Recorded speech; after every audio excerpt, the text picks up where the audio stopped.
I'm excited to introduce both Joscha Bach and Anders Sandberg, two very smart people who will discuss machine consciousness and the Cyborg Leviathan.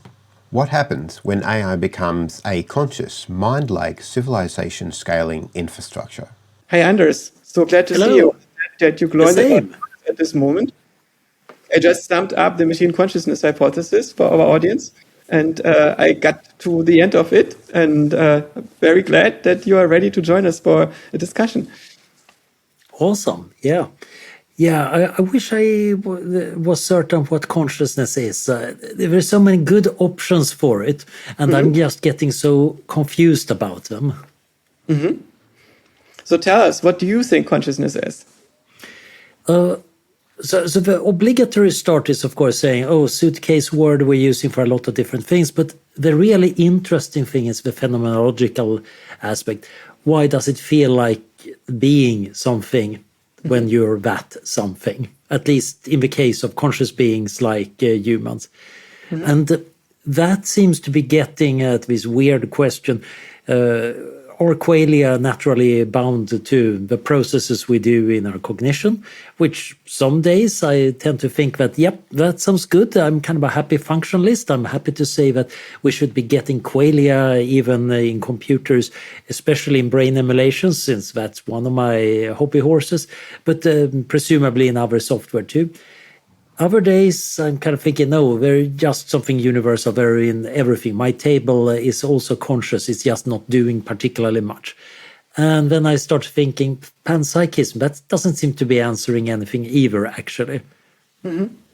Yeah, I find the idea of the conscious table a bit unsatisfying, mainly for two reasons. One is the boundary between the table and the universe is working slightly different than the boundary between my mind and the world. Right, it's a bit more arbitrary. It doesn't look very arbitrary to us because we designed the table in such a way that we can pick it up and put it down somewhere else and it still looks the same. But otherwise, the table doesn't really care about whether it's part of the floor of the room or of which room it is, right? The table doesn't also not care about the boundary between the table and the chair. If you make some combination where the chair and the table are actually one piece of furniture, right? How does the table care? So basically, if the table was the substrate for something mind-like that runs on it, then the boundary of that thing would probably not identify with the chair in the same way as we identify, for instance, with the boundary of the body. The reason why we identify with the boundary of the body is because the boundary of first-order control, where we can directly impose an effect and get feedback on this effect. And this is how we establish this boundary, right? We construct it from the inside based on some affordances from the perspective of this agentic mind. And we don't really see much of an agentic mind going on in a table, right? To be a table, the table does not need to regulate a lot of things. It actually doesn't need to do anything. It can be completely passive, and we prefer it the way in which it's passive. The other thing that is more pressing to me philosophically is that minds are not states. There are processes. They're evolving in a particular way, and this particular evolution is what's characteristic to minds. But you have one thought, and this thought begets another thought. You have a percept, and that percept begets thoughts and reactions and so on. And this is how our mind is working. It's this evolving stream where every part depends on what happened before. And if you take a random pattern in nature, you can always say, I can compile this pattern into what I want it to be. You see a bunch of, say, leaves tumbling, or you see a bunch of molecules in Brownian motion in the surface of your table. Couldn't we compile this, interpret it as a sequence of mental states? And the thing is, every compilation step would require a new function. And if you see these leaves, then one state in the tumbling of the leaves is now compiled into one thought. Now we use the same compiler on the next state of the leaves, and it's not that the thought continues the way it's supposed to. Right? Instead, it's still just this random number generator that is the input that where you need to filter out all the numbers, and what's left over is the thought. Right, what it basically would mean if the table is actually able to be interpreted, the Brownian motion of the molecules in there, you would need to filter out all the parts of the Brownian motion that do not correspond to an interesting evolution of thoughts that are only beholden to their own inner causal structure. And then on top of this, retain this causal structure, which basically means you need to impose a computer into the table. right? You need to have this causal insulator. A computer by its nature is such a causal insulator that filters out the noise from its environment, Brownian motion, falling leaves and whatever, all this random stuff that happens in the present, in this parent universe, and then allows us to use some of the structure that we recover after we filtered out everything in some error-correcting way to create an alternate universe that is only beholden to its own causal dynamics. And minds depend on this, right? We depend on isolating ourselves from the substrate to such a degree that we can have thoughts regardless of fluctuations in our body temperature, Brownian motion in the cells, and so on. And this causal filtering is something that we don't observe happening in the table. That's why I don't think that there is a reason to think that the table is actually a substrate for interesting mental processes, unlike organisms, which are both incentivized to have that and have the means to do so, and also we observe them doing this. Yeah. Now, I think in defense of panpsychism, it would not just be the table, but everything being conscious. But your argument basically means that consciousness is kind of an epiphenomenon. It doesn't seem to have much causal power, except that, of course, it has causal power in our kind of beings.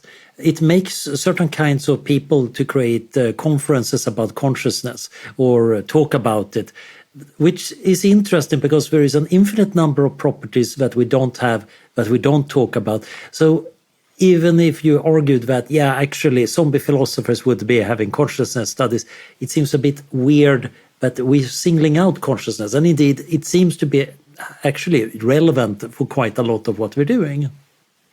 Let's talk about epiphenomenalism for a moment. Right? Epiphenomenalism is the idea that consciousness is not functionally a part of the physical universe. Right? So it can be thought as something that is separate. And the problem with epiphenomenalism is, I think it's caused by a desire for mystery and by being embedded into a mystery, and which means that you feel that it's very significant, but you don't understand it. I don't think that mystery is much more than this. But the problem is that when somebody is an epiphenomenalist, then their position cannot be caused by their epiphenomenal consciousness. Right? When somebody says that they're an epiphenomenalist, they need to move their mouse or their fingers on the keyboard, right? And this means they need to produce actions in the physical universe. And if they are truly, if epiphenomenalism is true, then their phenomenal experience is not causing them to do this.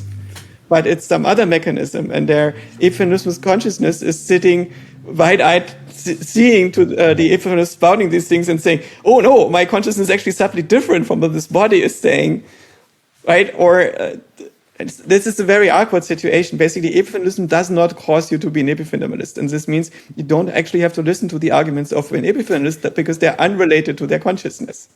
That leads us to a deeper argument about functionalism. To me, functionalism is not simply the belief that computers can think. It runs much deeper. It's a position about how we construct objects, and a position about epistemology, that objects are constructed over behaviors that we observe in the world, about the way in which things change when an object is present or absent. This is how we define an object in a way. There is no hidden essence beyond that. The object is simply that thing that we construct over observables.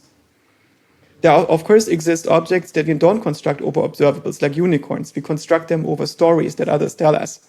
But we also realize that these objects are somewhat arbitrary, and we don't need to regard them deeper than as being stories that others tell us. And for the objects that we care about, like consciousness, if we say is a thing, right? We care about what kind of behaviors do we mean by consciousness? How does consciousness change the evolution of the universe when it's present? And what does it mean to change the evolution of the universe? So when you are saying something, when your mouth is moving, right, something is making that happen. Some particle is pushing against other particles. There are some physical interaction. And you can trace this physical interaction back to a physical interaction before that, and that before one. And at no point is some basic magic happening where you have a causal force that is not caused by anything. Right? The only thing that you can have is randomness, a thing that is not caused by anything correlated to your previous timeline. And that itself is also not doing anything magical. It's just introducing ontic randomness into the world instead of consciousness.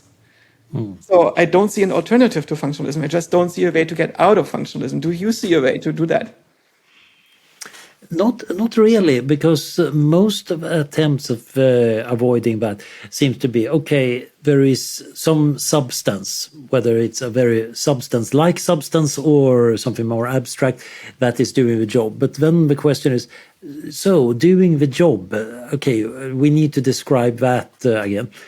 But then again, there are so many different theories of consciousness, so there is always a few that escape.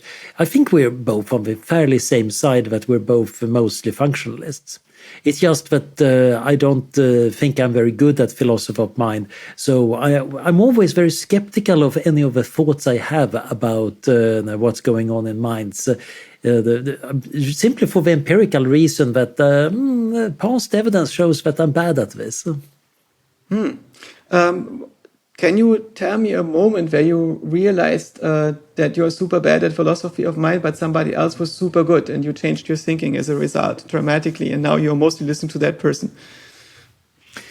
I think not necessarily a dramatic moment, but I certainly remember encountering arguments that made me go, okay, yes, that reasoning was not very good. Now I know how to avoid that mistake or something.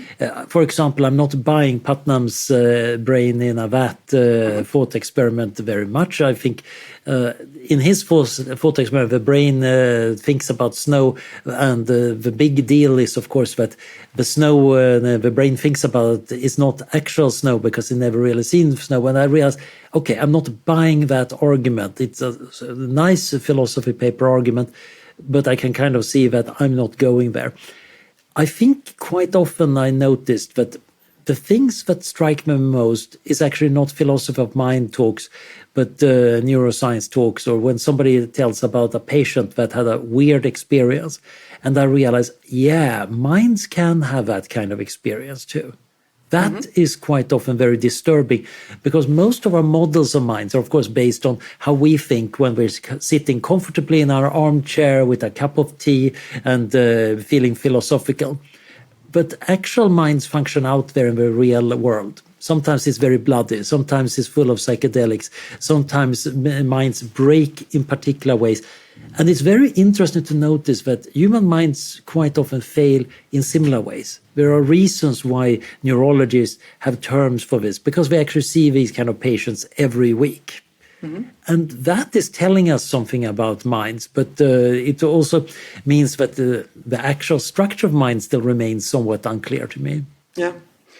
It's interesting that you are bringing up the brain-in-a-vat experiment, because for me, this type of argument was always a very big source of frustration while I was disgracing the holy halls of philosophy with my presence, because the argument seems to be so obviously stupid and wrong.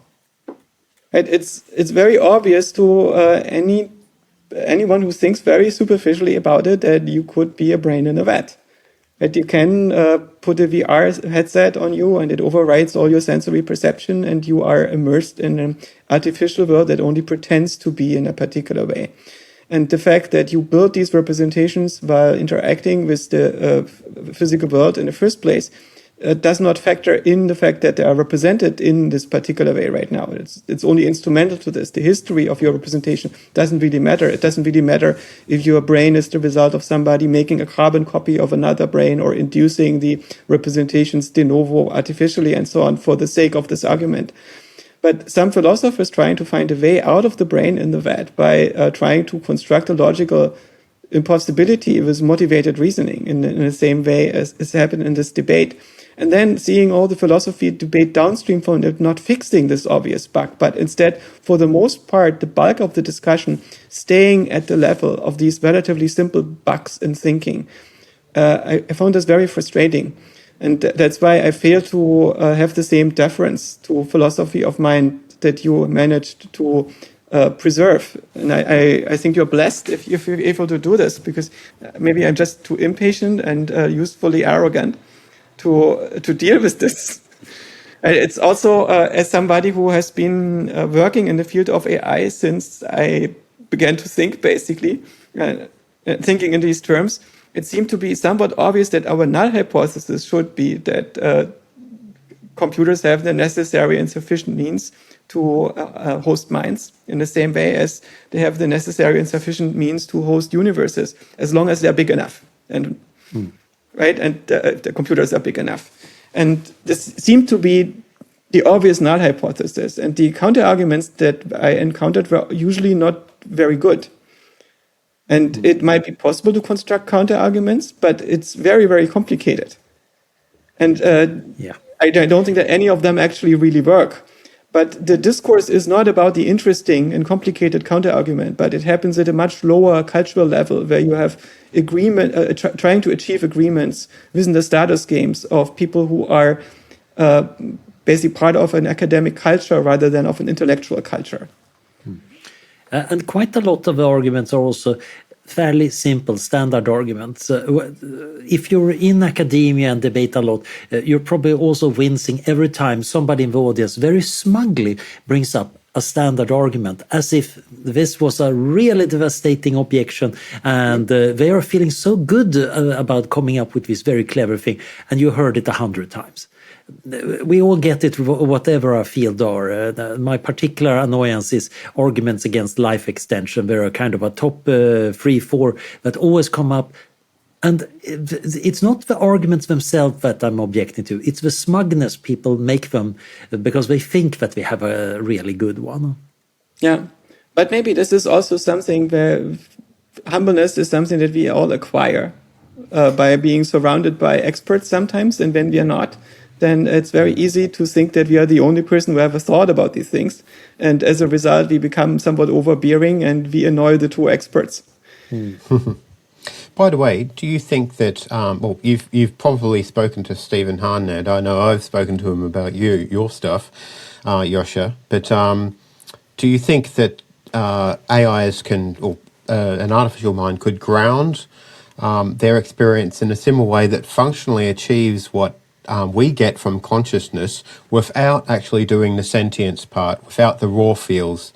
So could grounding be achieved by an AI without the sentience, just with enough multimodal representations? And if so, would it be as good as a tool for moral motivation in an artificial intelligence as sentience? How do you define sentience in this context, in a very narrow technical sense?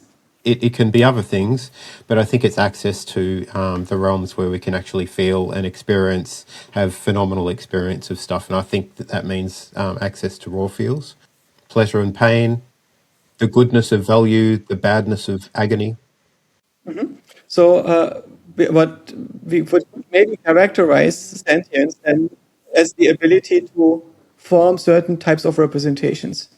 And they say that a feeling is a representation of what it's like when you are being puppeteered by something that feels like a force field in a low-dimensional, multi-dimensional space.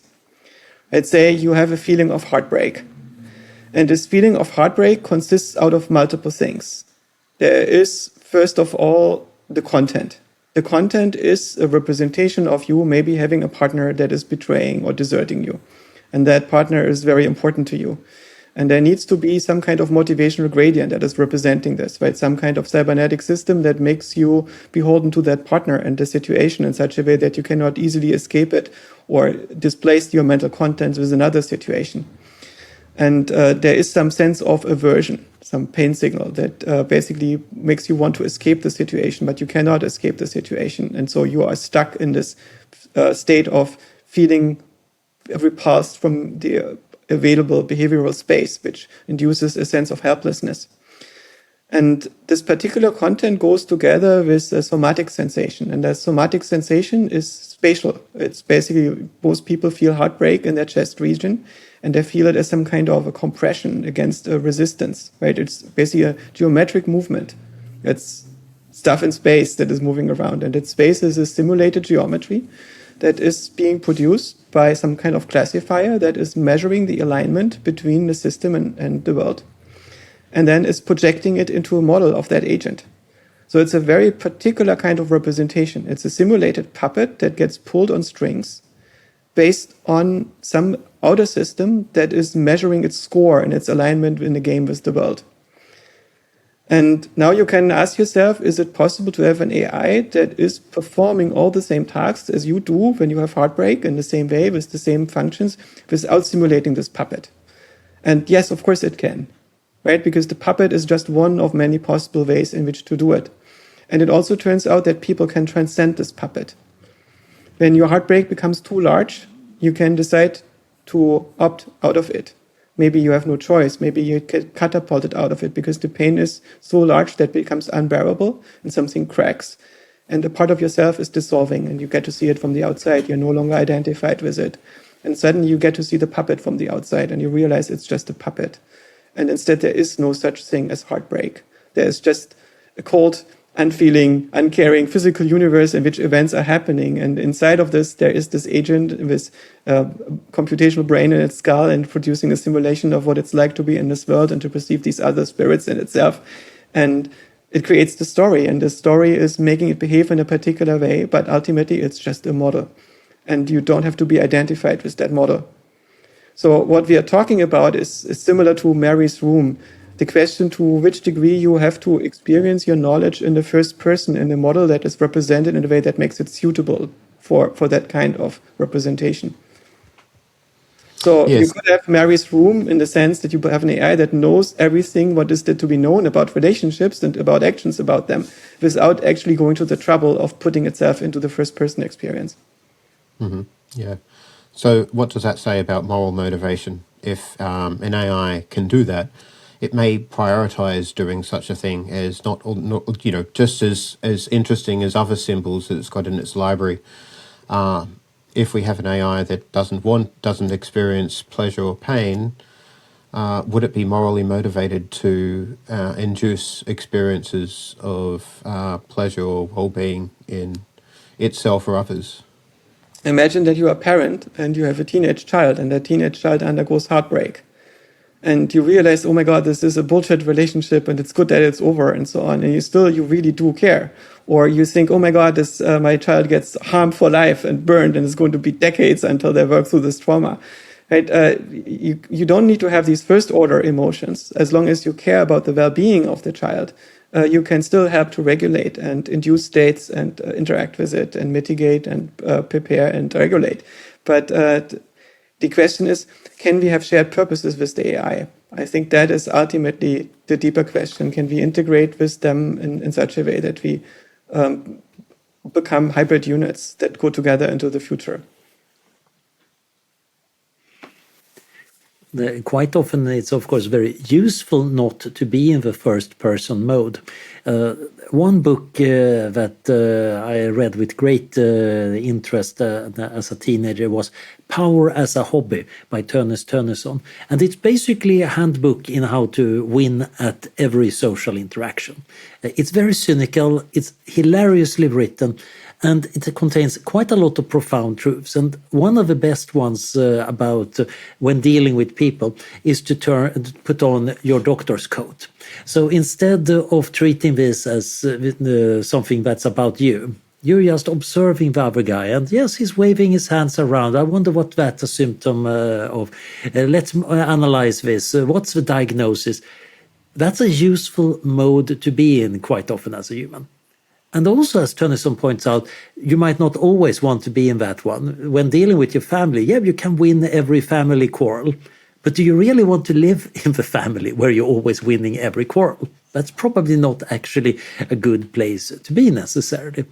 But that ability to move out of the first person to more neutral perspectives is a power move. It's extremely powerful. And in some sense, this is, of course, why we have science. It decentered a lot of our understanding of the world from ourselves and our relationships and realize, yeah, what is actually going on out there when we don't project our hopes and fears and wishes on it, but just try to see what it's doing. And then, of course, it turned out to be super useful for making hopes and fears and wishes come true, because once you understand that to some extent, you can actually poke at the universe in certain ways and get certain results. Yeah.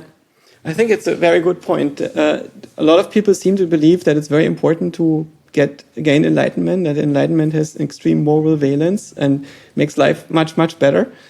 And maybe there is something to this. Michael Taft, who was a very smart meditator and teacher, characterizes enlightenment as a state in which everything becomes apparent in its representational nature, including the self. And you basically realize that you are representational in your own nature.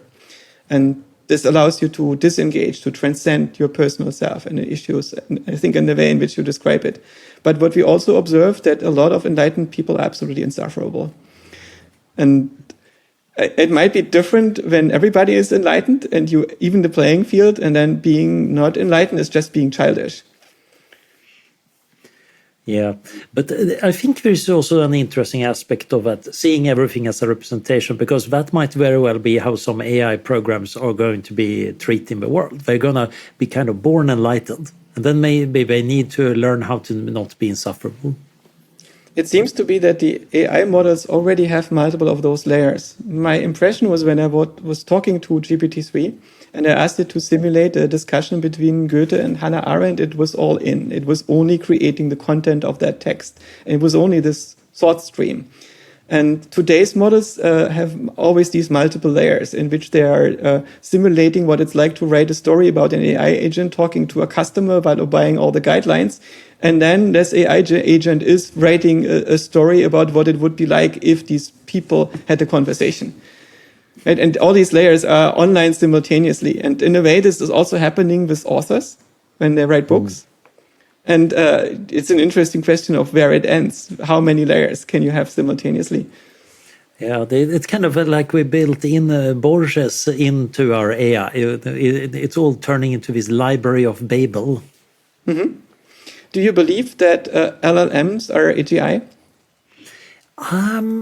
I don't quite think they're complete AGI. I think they're a kind of first-order approximation. But generally, when they're doing reasoning, they do so well the first few steps. And then they usually fail.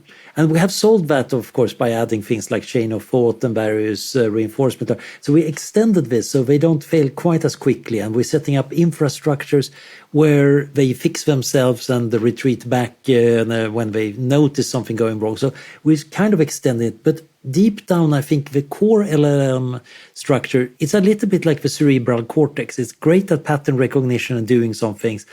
But it's not really great at actually running the whole organism. We have other parts of the brain doing that. And we probably need to plug them in to actually get AGI out of it. There's going to be an awful lot of LLM stuff, of course, because it just drives the representations of the world and the knowledge and memory and all of that.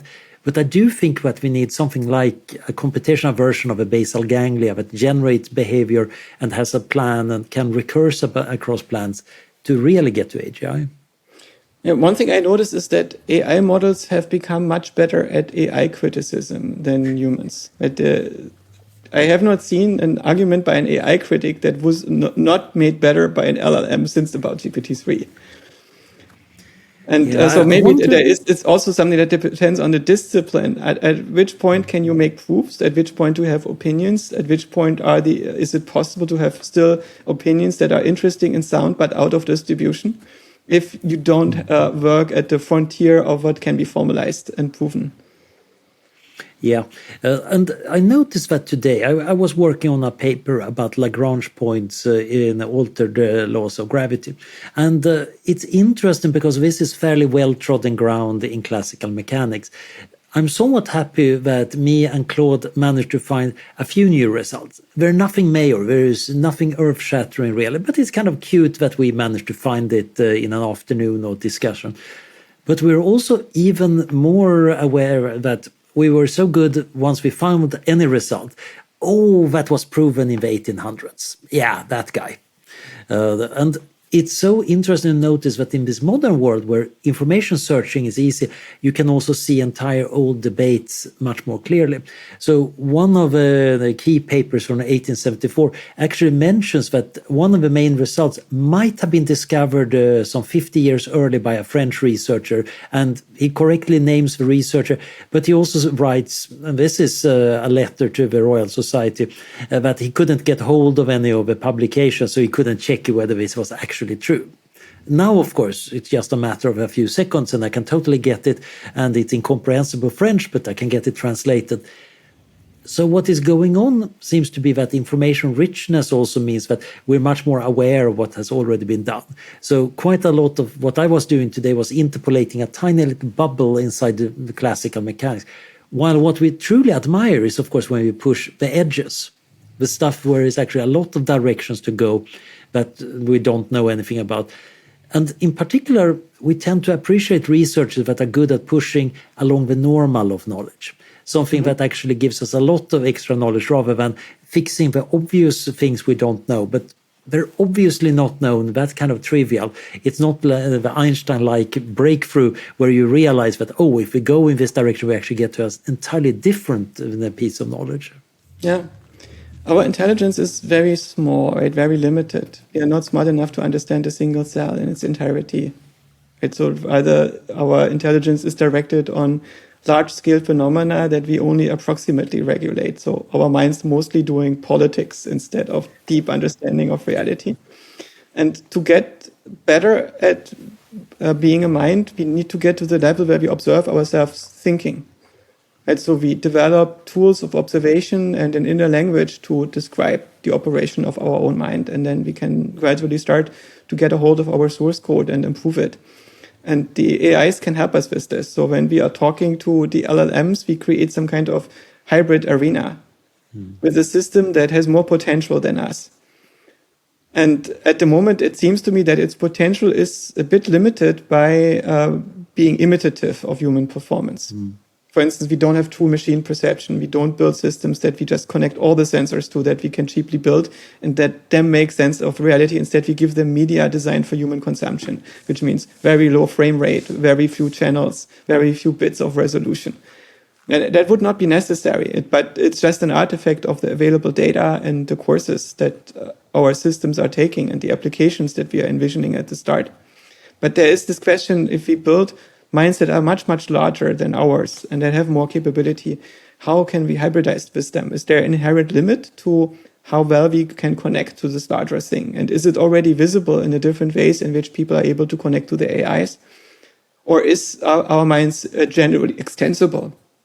I think that's an important question, not what is the limit of the human mind, but what is the augmentation limit of the human mind? Could you take a cat and connect it to an LLM and the cat figures out to use the LLM and turns into lawnmower dog, or is there a limit, right? And it seems, I would not be surprised if it turns out that cats are limited in the way in which they can use AI. But maybe it's not. Maybe we can get cats to the human level by building a system that lets the cat understand that the system is modeling the world on the cat's behalf. Yeah, I think it's an interesting one because I think there is something slightly unique about humans in our open-endedness. And one candidate property is, of course, our language, that we are actually got an open language. We're quite a lot of other animals that have various forms of communication, but it's closed. It's very hard for them to generalize and add new things, while all human languages, if there is a new thing, we invent a word for it and we can add it. We can express new thoughts fairly openly. There are limits because of our limited working memory and all of that, but that openness is an amazing tool. And it might not be a coincidence that the real big success in recent AI is linked to language models, because that grasps at something that we are good at and allow us to leverage it. Except, of course, that the ability of LLMs to do the same thing and generate entirely new things is slightly limited. They're quite often relatively conventional thinkers, which is not always a bad thing. As a somewhat unconventional thinker, I'm usually delighted to have a straight man to explain what needs to go into a proper paper, or what chapter I really ought to have in the book to make everybody happy, which I, of course, never thought about. But it still feels like, yeah, we might need to figure out other forms of openness. When it comes to brains, it's kind of clear that you can extend the body in various ways and the brain just takes it in a stride. So when you implant a magnet in a fingertip, the people develop a magnetic sense because they feel the vibrations of magnet being uncorrelated to the mechanical vibrations they feel by normal touch. And that seems to lead to a brain representation that actually is slightly different. When people hold a long staff, their egocentric space representation in the brain expands very quickly and seamlessly. So this seems to be something that obviously works for us and higher primates. Cats probably don't do that because we're not much tool users, but presumably their brains would also react. Indeed, there is a slightly annoying experiment where you extend the whiskers of a cat, and suddenly the cat behaves as if it was a much larger animal because it uses the whisker size to know its body size and what openings it can get through. Suddenly the sense of space quickly updates because of a bodily change. There might be similar things we can do with our cognition, but I think it might be harder to help the cat cognitate better. Yeah, it's a super interesting experiment that is waiting for us. How smart can we make animals by augmenting them? And which animals react to this in which ways? I suspect that there are differences between dogs and cats in this regard and birds. Dogs are interesting because we have been breeding them for a very long time to be part of a human family. So they're kind of part of our social order in a way that cats aren't.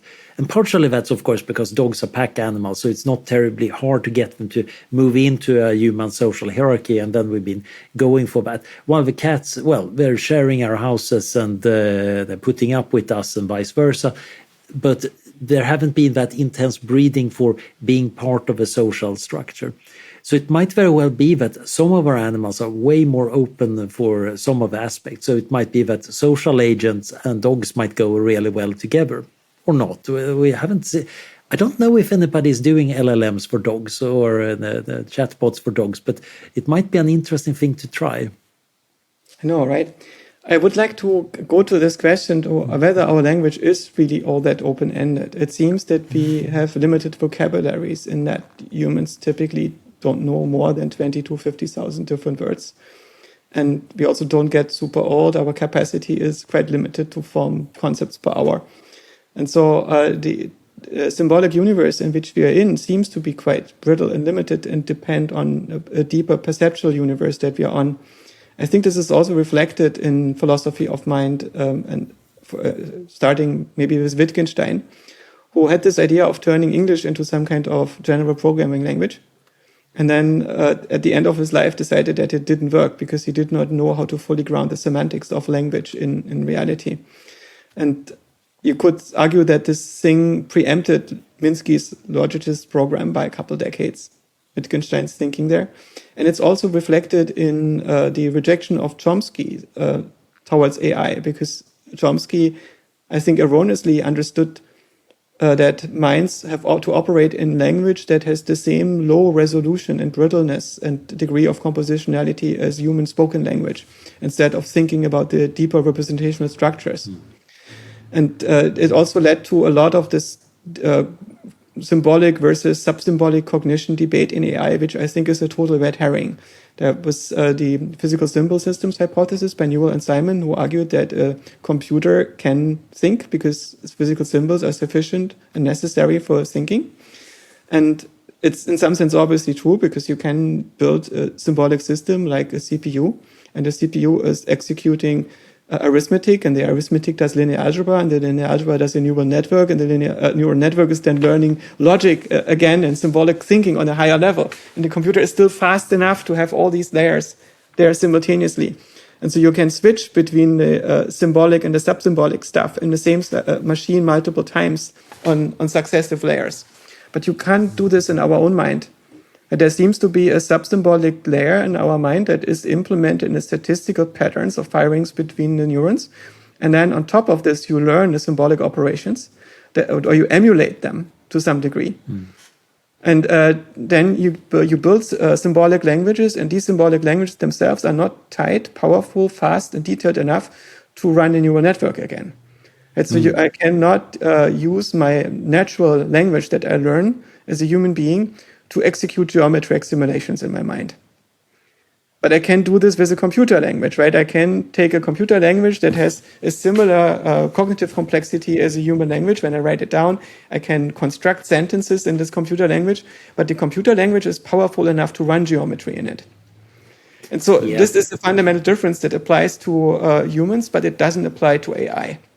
AI is able to build symbolic languages that are executable and can run arbitrary functions, and we cannot. And I wonder if this is a hard and sharp boundary. Basically, if there are big important regions of thought space that will always remain inaccessible to us, even when we augment ourselves with machines. Yeah, I think that is a fascinating question. I really want to know the answer to it too. But it also feels like the problem might be generality. So in some sense, if you have a general enough system of a kind, you can simulate other systems. The famous example is, of course, the universal Turing machine. It can simulate all the other Turing machines, and great. So they're all equivalent. At least that is what the theoretical computer scientist will happily tell you. The practical computer scientists are going to say, yeah, that emulator introduces this much overhead, so that's no good. That emulator is pretty fast, and for that problem, you should totally use that special purpose computer because it's the orders of magnitude faster and cheaper. We quite often leave out the extra cost, and I think the reason the limits of the human brain is just that it's not constructed to be very extensible. The sub-symbolic and the symbolic levels, you can't easily build on top of them because they're very limited by the kind of hardware we got. While when our computer hardware is not good enough, somebody is saying, okay, let's bring in the engineers and let's bring in the accountants and find some money, and we can build a system that have the other properties we want. Sometimes, of course, the theoretical computer scientists come down from the cloud and point out, actually, you're not going to solve that with any amount of money because of NP completeness and these bounds of computational complexity. But this is usually the point where the engineers tell them to shut up and do a horrible approximation that works well enough for practical purposes quite often. And the theoretical computer scientists leave in a huff again. I think what is going on is that the practical costs of running different systems on top of each other depends very much on what kind of systems we have. I think we understand the symbolic systems fairly well because we use them so much, and we have gotten a very cheap way of implementing them in computers. We still probably don't understand how to do the sub-symbolic systems well on computers. It's pretty clear from the enormous amount of data we need to train LLMs that, we're doing it at least 100,000 times less effective than it's happening in our own brains. We don't know quite what's going on there, but it's pretty clear that there must exist some form of algorithm that would be 100,000 times better, which would be awesome if one could find.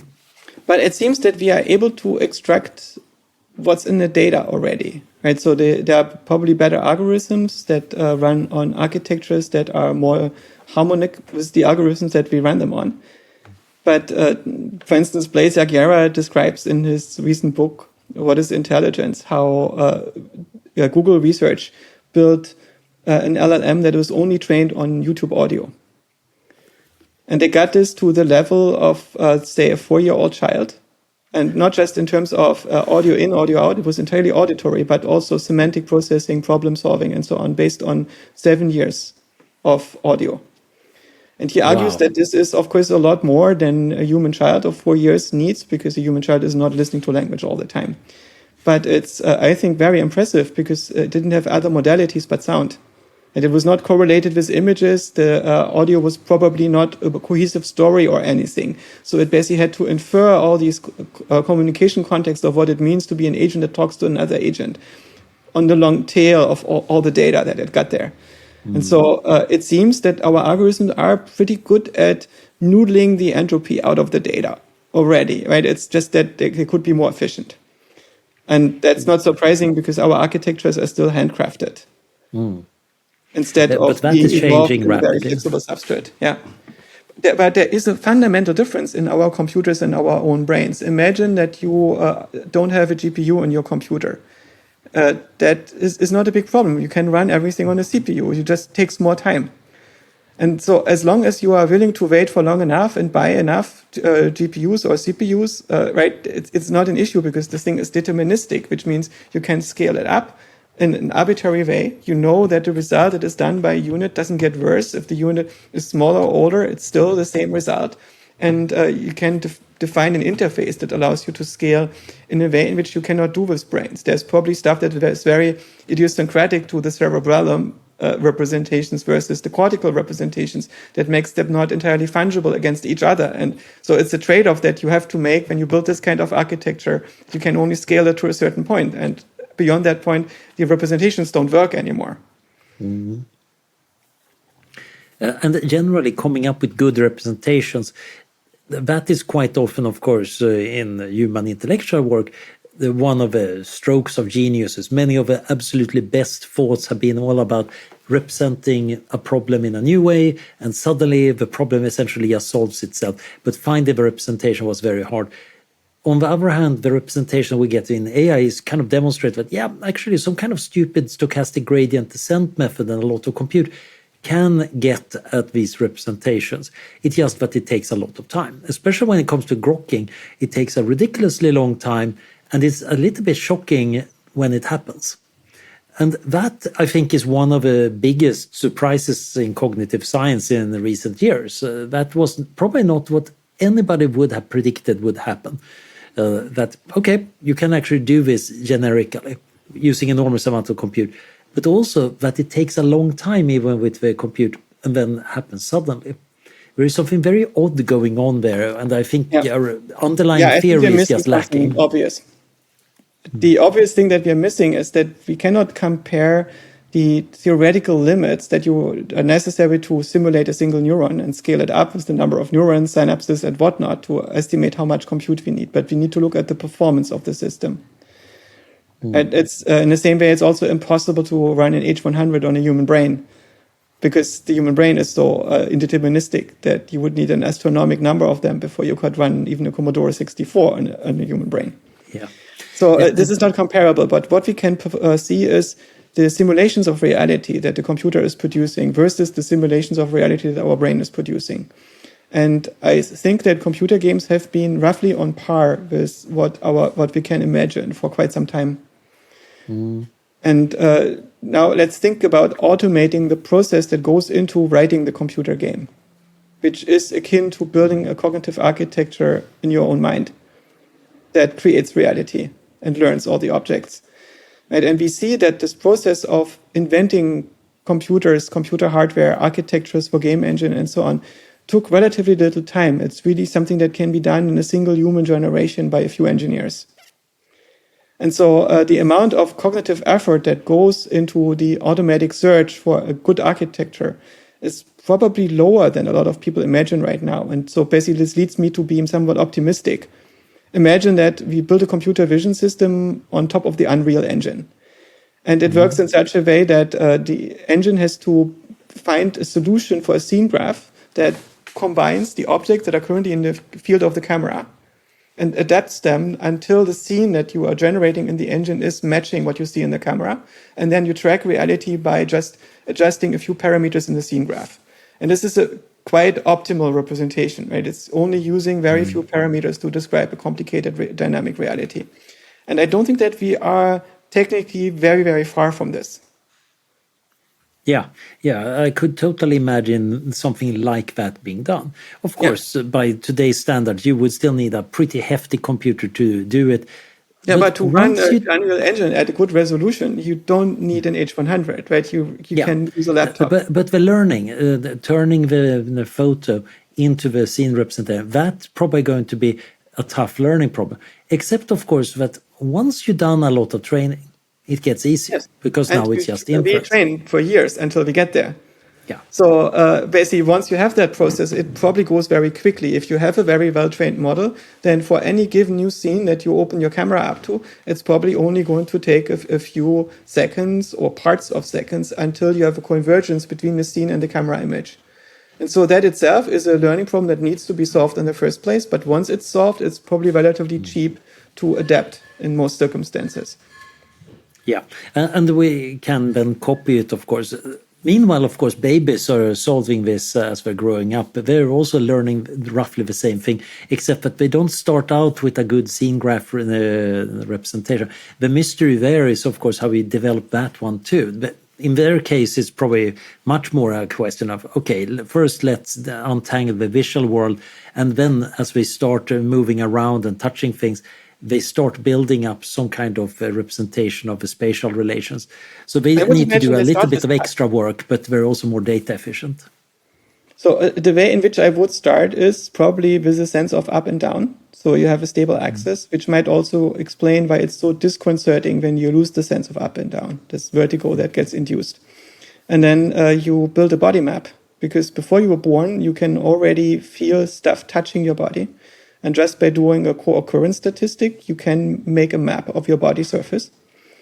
And this somatosensory map is going to be, of course, very distorted, because you have different densities of nerves on your back versus the tip of your tongue. And so you need to learn a second map that is correcting and normalizing the first map. And you can get this by tracking features that move over your body and your body touching itself. And after you're born, your body touching the ground. And just by doing these co-occurrence statistics, when you properly tune them, you probably figure out the space of your body surface, the space inside of your body, and the space outside of your body. Mm-hmm. And at some point, you will learn that you can correlate the visual world and the world of touch, and that they're actually the same world. And so these modalities are all going to meet at some point, and maybe perception has to be thought as intrinsically multimodal. I think that's very true. And when you look at it in the brain, you kind of see that, first the primary, the sensory cortices get well developed, and then it kind of climbs up towards the more advanced forms of associative cortex. So area 7 up in the parietal lobe is kind of where touch, hearing and seeing generally seems to come together. And that seems to be also where we keep a lot of our spatial representation. That's probably where the scene graph is hiding in our internal game engine. Yes. What do you think is going to happen in the next year in terms of new paradigms? It seems to me that there is something really interesting going on, right? For instance, in coding, people are switching from the tab completion paradigms where the model is modeling what you are doing and is allowing you to extrapolate the function that you're writing from the first comment and the first variable names, right? This is changing now to synchronous agents where you are telling the system what it should code for you. And the next thing is that you have an entire team of agents that do things like quality testing on your behalf and user testing and architecture. And you have multiple teams that can compete working for you and building a certain product. And so the question of the user becomes more and more remote.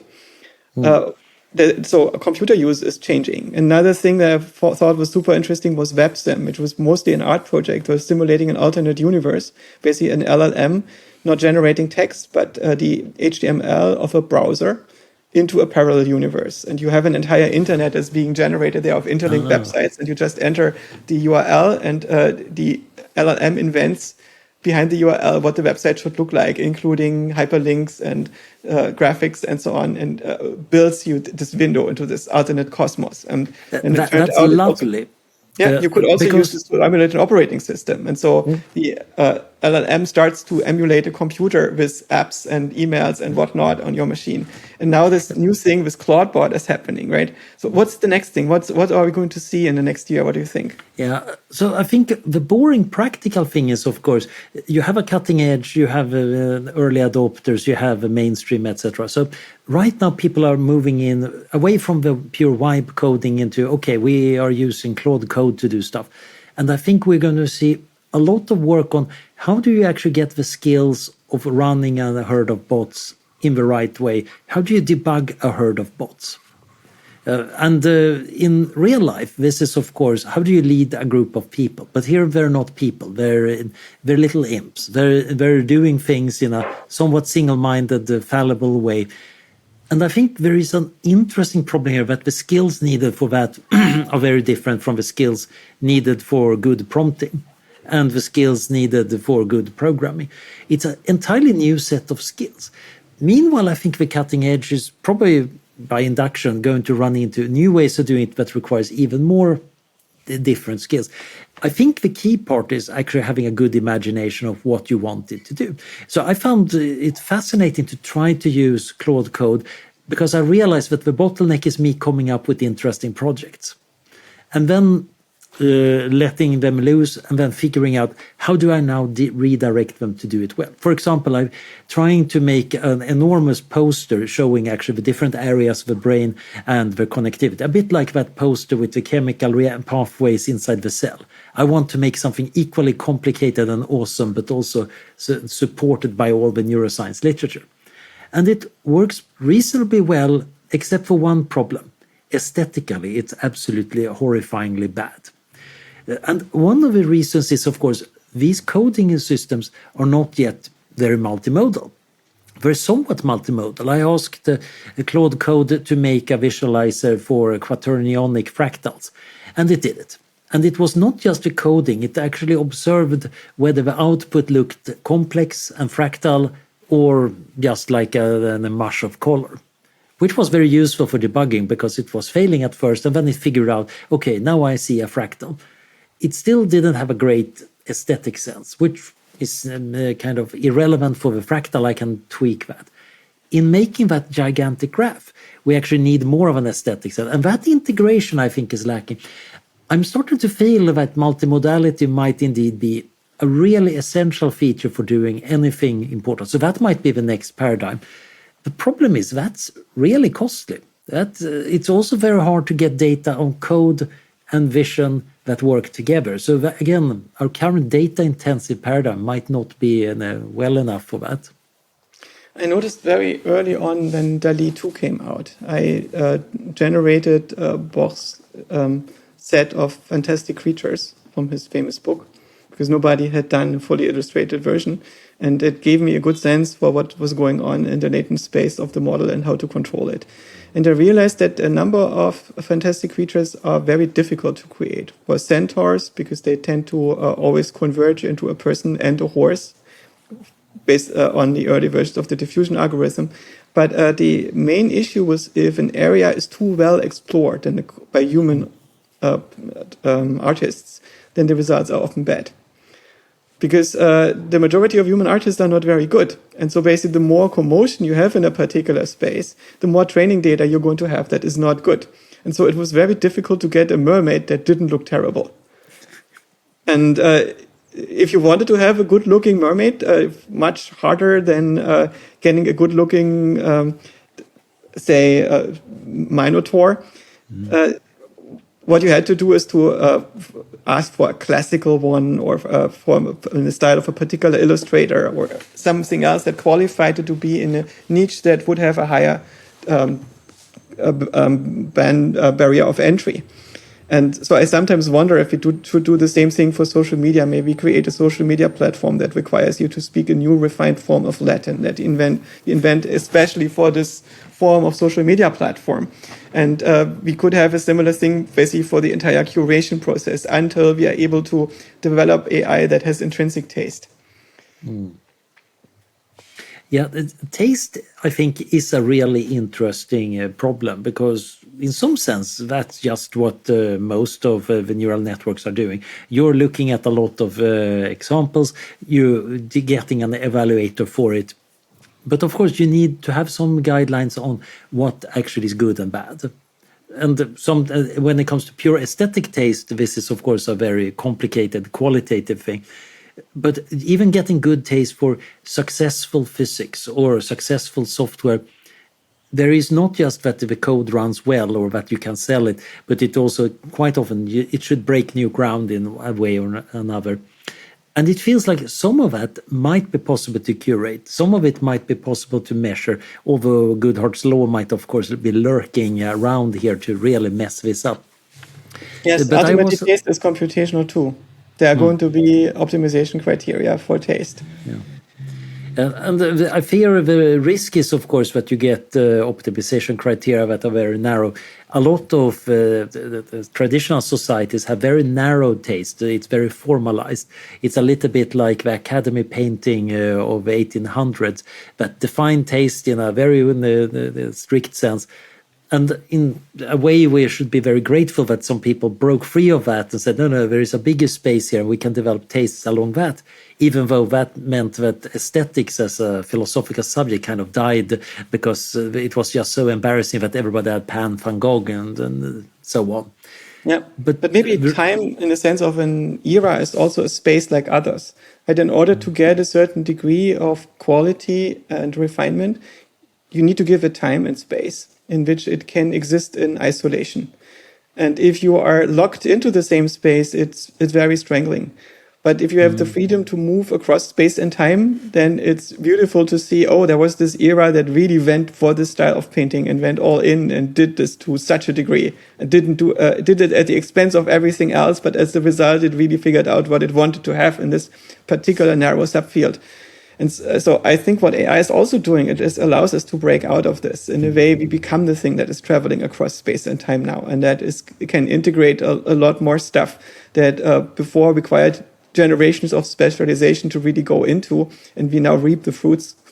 Mm-hmm. Yeah, I recently become quite interested in art history, and that is partially because I wanted to prompt AI. And then I realized that actually discussing with LLMs is a useful way of learning more about art history. I'm working on developing my own art style now together with Claude. Basically, we started with Ruskin's classic essay about what is the core ideas of Gothic architecture. And he develops his argument that there are certain dimensions about how you work, what materials you use, and the moral world of the Gothic that leads to Gothic architecture. And it was very influential and actually led to the arts and craft movement.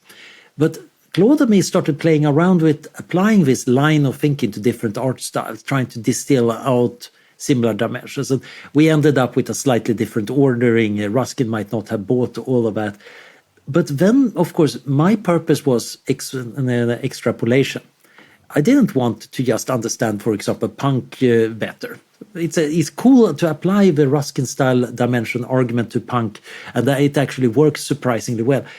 But then you can try to apply it to the current moment, and you get a fairly meh result. And then it gets interesting when I say, yeah, but I want to make my own transhumanist aesthetic. And when we start trying to define that in terms of materials, form, moral outlook, etc., we're not there yet. I'll get back to you all once I have my own art style, but it is getting there. I'm getting a tool for doing a discourse with art history. I can actually talk to art history in a sense and actually check that this approach, this idea, where does that show up? Why is this dimension so important? And not all answers are reliable because a lot of it comes from the distilled wisdom of art historians, and they might not necessarily know what we're doing. But I think we're getting fantastic tools, all of us, to make things that are also going to quite often look very professional. Once upon a time, it was easy to tell if somebody was professional or not because of how they were painting or doing stuff. And then we got more and more problems that desktop publishing allowed people to make slick presentations. You could still tell things apart by some aspect, but it became harder to tell it apart. And now, I think, thanks to AI, everybody can make stuff that looks pretty professional without necessarily being it. We're all going to be scrutinizing the small hints, of course, that was not slightly bad typography or the design was not perfect. But to actually show that you're professional, you need to do something completely different. I think this is going to happen all over the board. Programming might be first. There is art is already getting affected by it. But I bet that this might be showing up in the social domain too, when people demonstrate social skills. Was that a clever LLM coaching them and helping them through an awkward social situation, or was that actual social skills? At some point, the question becomes moot, right? Because you will become hybrid. You will become a system that is outsourcing more and more of its cognition into the non-biological parts. And then the question is, are these non-biological parts simply the result of some kind of dumb statistical pattern generation prior?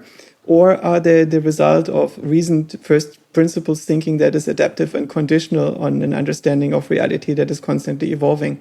And so I think what's really annoying to me is when I read the multitude of AI-generated tweets that are fluttering through my timeline, is that you observe these mindless patterns that are being generated by something that is simply imitating a form that worked relatively well.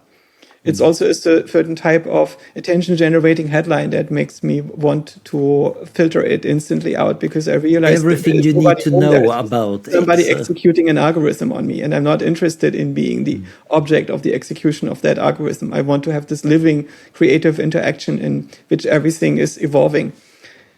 Do you perceive that you are hybridizing, that you are changing due to AI into something else? And do you expect that this is open-ended? Are you going to be an AI soon, Anders? Or do you expect that you are the last generation that gets to die as a human?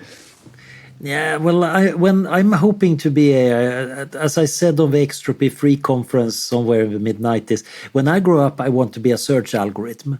And I think there is some truth to that. Hybridizing with AI is something that feels rather good for me. I like being extended. I like having an exoself that fades out like some kind of complicated hydra into the knowledge space of humanity. But Maybe I marry you in the future, Anders. I hate searching. We can make a deal. Yeah. Complementary. Yeah, but and I like finding stuff and putting it into order. So I think we can finding. I hate searching. Yeah, but the interesting problem is many people feel the opposite. Oh no, I want to have well-defined self. I want to have a clear border against the world. And to some extent, it's just personal preference. I find chatbots a bit annoying. I prefer the LLMs when they have the least personality. Sometimes it's fun to try a dialogue with some persona, but most of the time, I just want to extend my mind. But a lot of people have a hard time with that, and they really like having personas. And I think we might see a split here between different ways of extending oneself or defining an edge of oneself. And I think that might also be a battleground between different styles and different usage patterns and also normative patterns, because some people are going to say that other pattern is really bad for you because of reasons. How does the LLM change the relationship to yourself when you work and when you think? One aspect is, of course, I become much more aware when I'm just going into stochastic parrot mode. It's so much easier to notice that, okay, now I'm just generating a language in Broca's area. There's not much thinking. And I also become much more critical to things that is neatly formatted and seems to be a nice argument, because I realize I need to check it much more. In some sense, my fear of hallucinations and the badly generated arguments have made me way more critical. But you also get a weird bonus. It used to be hard work to generate a paragraph of text or an image. Now, of course, you can generate 20 versions of a paragraph or 20 versions of a picture and select the best of them. You can even generate selectors that have various criteria and help you make the selection. So the process goes from one thing and it has to be perfect to let's do many things and weed them out, a more evolutionary process. So I have my little paper about Lagrange points. Right now I'm going through the proofs generated by Claude and trying to check that they actually hold up, both as mathematical truth and as useful as academic result, but also as actually being readable. I'm kind of still somewhat annoyed at the proof that this doesn't read well. And the funny thing is, once upon a time, it would have been tremendously hard work to reword a proof. But now, of course, you can actually do that cheaply. And indeed, then I can ask an AI, turn this into song lyrics and send it to Suno, and then I get a heavy metal song of a proof. Indeed, it's quite fun to take certain mathematical proof and turn them into Eurovision songs. I'm doing this far too often. What I find fascinating is this aspect that you can, with a push of a button, recreate a creative process. If you basically take down the individual stepping points that you had when you produced a certain thing, you can now do the same thing again and again. For instance, you can generate a set of data again and again with slight variations. And so instead of going for one trajectory, you go for a space of trajectories and then perform a softmax in the end. Yeah. I wonder if this could also happen to human relationships. Imagine that a lot of our relationships are increasingly happening mitigated through screens, and we could have a multitude of parallel relationship developments, and eventually we take the trajectory that our participants liked best. How is this going to change the nature of human relationships? I certainly can imagine that we're already getting some effects here, having mediation. You have algorithms in the dating sites, of course, but also when composing a letter to somebody close to your heart, you might go through a lot of revisions.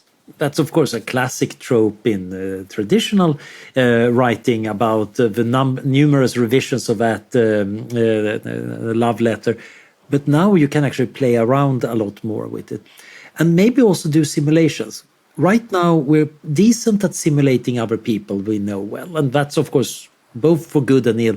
One of the problems is many of us go around totally fearing the little virtual versions of other people sitting on our shoulders. Just like we're having our simulation of ourselves, we have quite a lot of horribly shoddy simulations of other people. But it's also a great way of trying things out. But of course, with LLMs, you might actually really check that, given that my husband thinks this and that, what is he going to say about this email? Now, the question is, of course, why I want to achieve that thing. Again, getting back to that book, Power as a Hobby, how much of getting people into a particular goal is what I want to do. If I care about my husband because of who he is, maybe I should at most try to nudge him to do things that I think he's going to enjoy. But again, understanding these options, I think, is going to be tricky because it requires thinking on a lot of abstraction level. And many people are very concrete and they're going to be very confused. They're just getting the AI slop.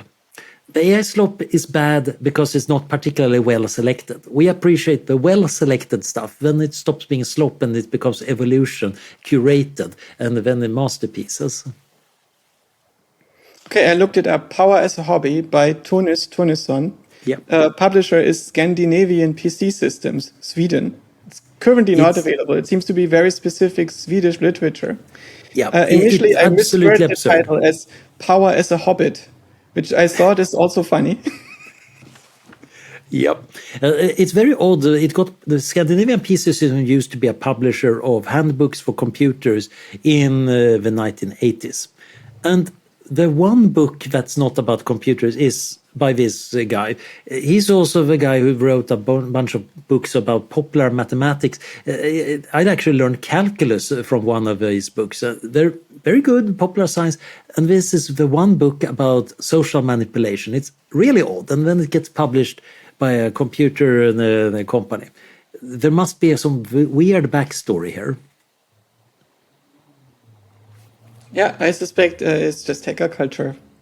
Yeah. Yeah, and it might actually be, because one of the, I think, great things about technological culture is that it actually wears its autism on its sleeve.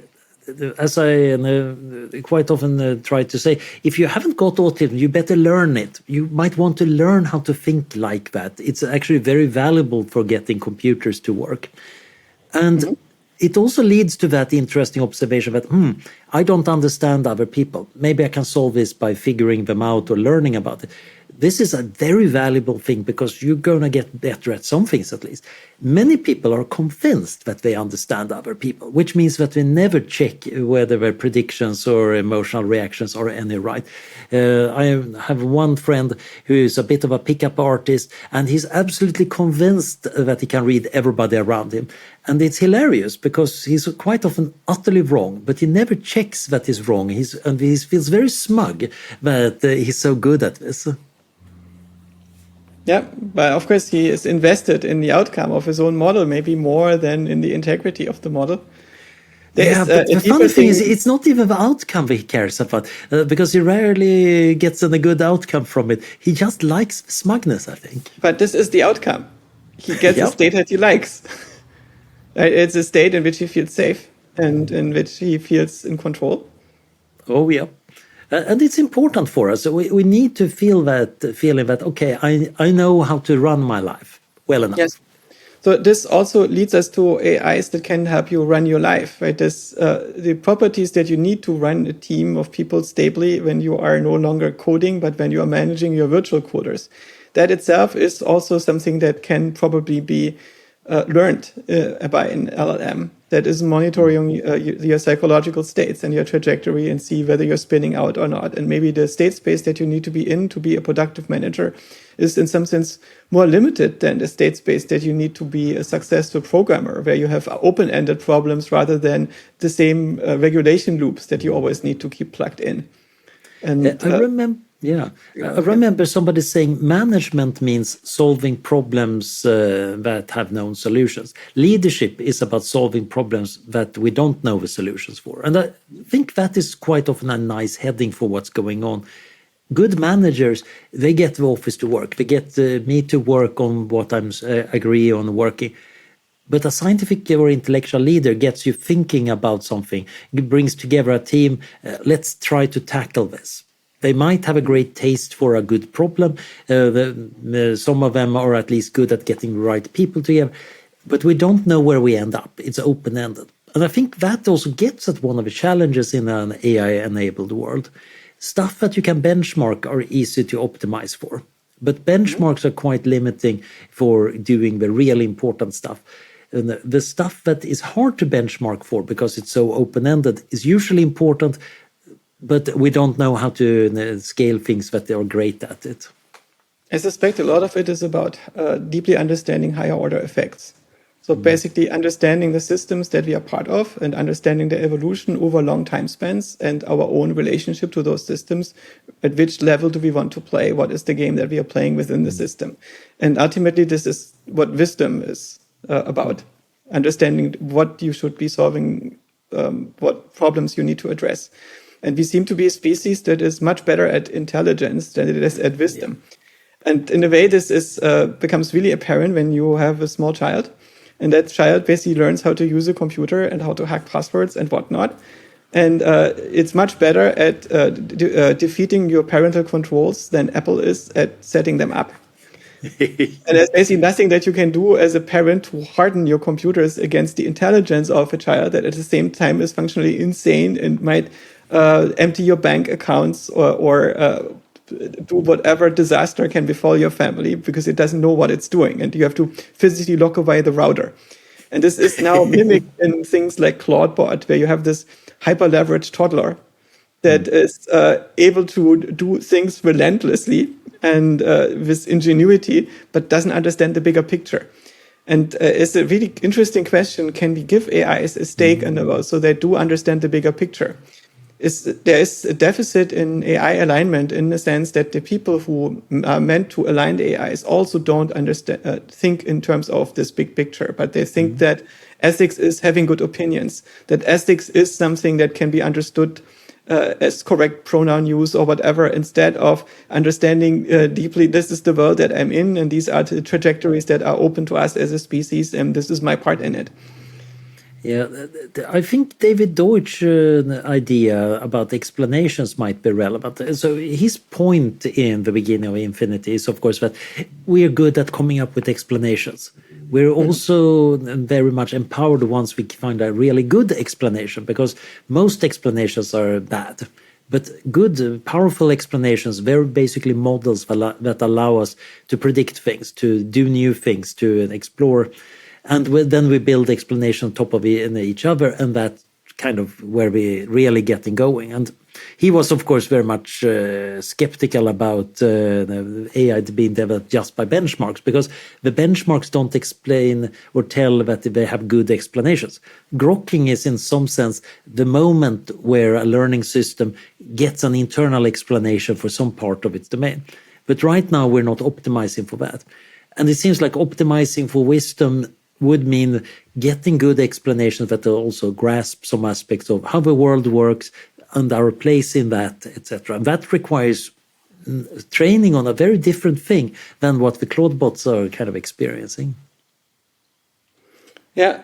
Are you concerned that AIs are just, like, the scaling of AIs is focusing on just statistical pattern matching rather than symbolic reasoning? Well, I think it's also a bit about causal effects. So Judea Pearl, of course, has been banging on since forever about this, like somewhat rightly.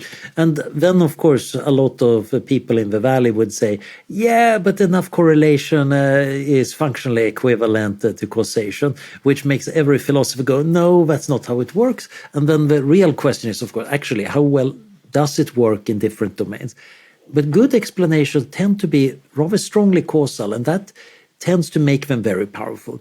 And I think the problem right now is that we don't know how to train for that really well. Personally, I'm on the other side of this argument a little bit. And it's an area where I'm a bit uncomfortable because I'm not deeply competent. But I had, when I read Judea Pearl's arguments, difficulty to follow these arguments because they did not appear to be very stringent to me. So first of all, the question is, how do we establish that something is causal? Is slightly different from the question whether it is causal.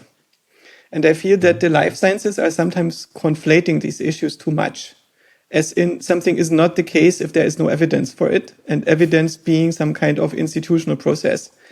And that is, of course, not how reality works. Reality is always in the realm of the possible, and everything that is not impossible is possible, regardless of whether you have evidence or whether your peers have accepted the publication already. And this is one of those things. And Judea Pearl mostly looks at this perspective of counterfactuals that need to be established before you can claim causality. But in many cases, you do not have a universe available in which you can construct the counterfactual. So there can be a causal influence without counterfactuality being actually possible. Right? It's thinkable, but it's not necessarily that it can happen.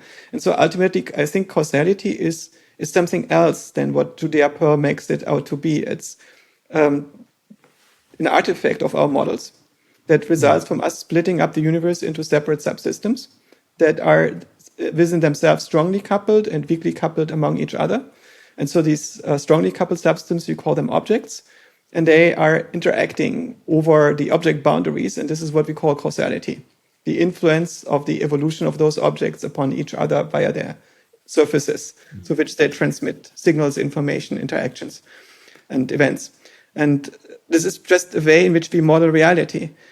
And this is also happening when we are modeling reality with any kind of event calculus using a transformer algorithm, for instance, that is extracting data. And so I think that the transformer is also going to end up with causal models. And Judea Pearl's contention that the current AI models are only looking for correlation is just plain wrong. And he should have seen this because I think that the epitome of causal structure is a computer program. And once an LLM is able to reason about computer code, it's just preposterous to say that this generation of models is unable to understand causality. And to his credit, I think that Judea Pearl has begun to notice this and has begun to update and retract a little bit from his positions. But they nevertheless, because they were so impressive arguments, they have convinced a lot of people going down this path. The other issue that I had with Judea Pearl's approach was his formalization of causality as directed acyclic graphs, which is a form that is very rarely found in nature, where you have feedback. It makes sense from a modeling perspective to say, okay, let's only look at this case where you don't have feedback, because that's much easier now to talk about causality. But these one-off interactions, they're very rare. Normally what happens is that there is some kind of interaction between the steering module of the self-driving car and its position of the road, and it goes in both directions. Yeah, it's interesting to consider that physics might be the domain where causality quite often works in the most neat way. But that's also because the objects tend to be strongly separated. It's kind of telling that they didn't do a randomized controlled trial at the Trinity nuclear test. Yeah, but it was obvious the financial system is also physics in this sense, right? Because it's something that can be described using similar formalism, is beholden to similar rules. You could say that money is some kind of quasi-particle. Yeah, the interesting thing is in biology on the other hand and the life sciences, stuff is full of feedbacks. It's very messy, and causality might actually be really weak, which is one reason why maybe you want to run those randomized controlled trials, except that now you're getting dragged in all the institutional baggage of trying to get that to work. Yeah. And that might also hint that maybe LLMs are going to be surprisingly good in some domains like life science and psychology, and surprisingly bad at physics, or vice versa. It's not obvious to me which one is going to be the true case. Do you think that we are going to be stuck with LLMs, or are we going into a multimodal era where we don't think about the LLM that much anymore? I think it's going to be multimodal, but the LLM seems to be such an excellent glue that it's going to be used all over the place, especially when you need to patch stuff. And of course, especially since everybody is going to be kind of agent coding, so it doesn't matter that it's zillions of lines of LLM generated code and little LLMs hiding bigger LLMs. I think it's still, if we have enough compute, that's just going to be an effective way of programming. Meanwhile, of course, the old programmers are wringing their hands at the inelegance of this and the bloatware upon bloatware that we're ending up with, which is true. But then we might want to apply agents to optimize that complicated, messy organic code, which of course makes it even less comprehensible. Where do we stand right now in terms of the singularity and the takeoff in your perspective? So just taking the temperature, since we have these yearly future days now. Yeah. So I think, I'm kind of feeling a little bit more singularity than last year. You start feeling quite the AGI. I think I'm still kind of thinking that we're further away from AGI than most people think. But that might be 10 years. It's kind of, it used to be decades and it's shrinking. I think it's pretty clear that we have enough transformative AI to make the world really weird for the next few years. And a lot of future is arriving at a ridiculously fast pace. That's kind of stressful, to be honest. But it's also interesting to start thinking about, okay, what do we need to figure out when everything is speeding up?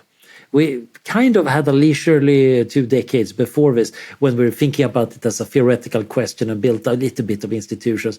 Now we actually need to start adapting and start to be serious about it, which is also a problem because we here represent a fairly small group and most of the world haven't gotten the memo yet and are probably not going to get the memo because the parchment borne by the carrier pigeon won't arrive there until the robot drones.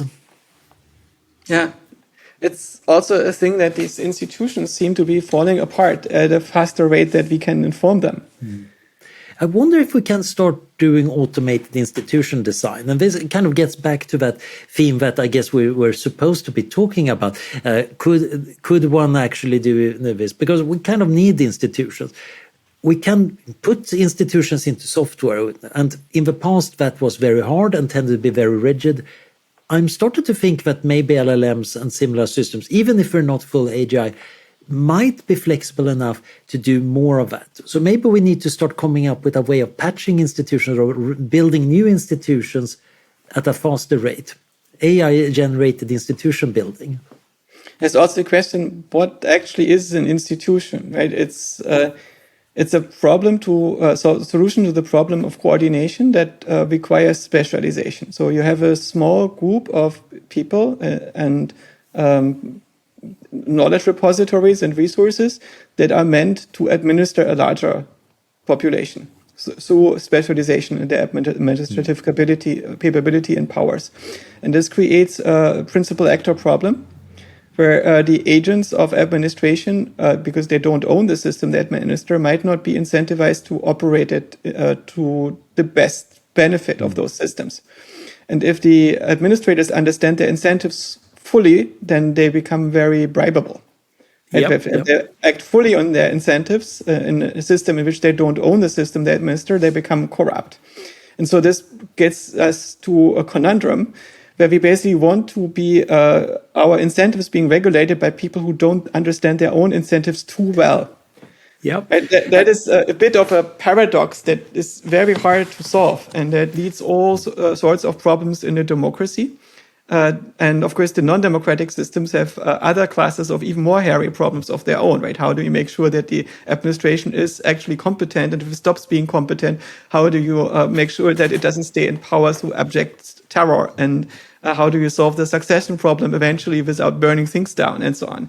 But we do have a coordination problem in democracy, which seems to be reflected in visible deficits in the coordination, transparency, and integrity of the institutions that we are building and declining efficiency that they have. So basically, we solve the corruption problem by giving less power to our institutions and making everything more decentralized. But as a result, it also becomes less coordinated and less able to actually mitigate the risks and challenges that we are confronted with as a society and civilization. And so it seems to me that maybe the scaling problem that we have can be solved with AI.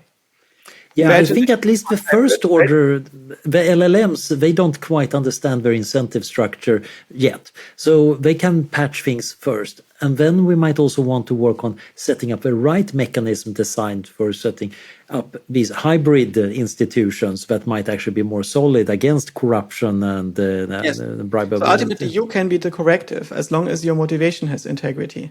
So, because you are an organism that is invested in its existence in the physical world and in its relationship to other organisms. And if the LLM is a seamless extension, or the AI is a seamless extension of your interest in the world, making you more competent and capable, then the AI might also give you the ability to simultaneously coordinate with 8 billion other individuals, entities. Seb Krier's essay on Coasian agents, I think, is very inspirational, which we ought to build things like that kind of represent our interests. Yeah, I think this is the AI I would like to build for my children. It's basically one that empowers every individual to become truly competent and truly enlightened. Yeah, let's build it. Yes. Adam, I think we are on top of the hour. Do you have any last question to ask or final words? Yeah, that's fine. Look, I don't mind you going over time if you feel like doing it. But one question I have, and sort of leading into a topic that I will present on later, and that is, do you think that AI can, and if so, should become more moral than us? I think by definition, if we assume being more moral is following the good better, then of course, by definition, it should always try to be that. But that's a bit like John Harris when he talks about human enhancement. And since enhancement means better by some absolute standard, that means that nobody can consistently against human enhancement. Which, of course, sounds really good until you stop to think about it. And wait a minute, now we're playing around a little bit too much with the words. I think in general, being moral is about your behavior. And I think behaving well is really important. Can you have agents that are behaving better than me? Certainly, that's probably not even hard. Would the world be better with more such agents? I think that's true.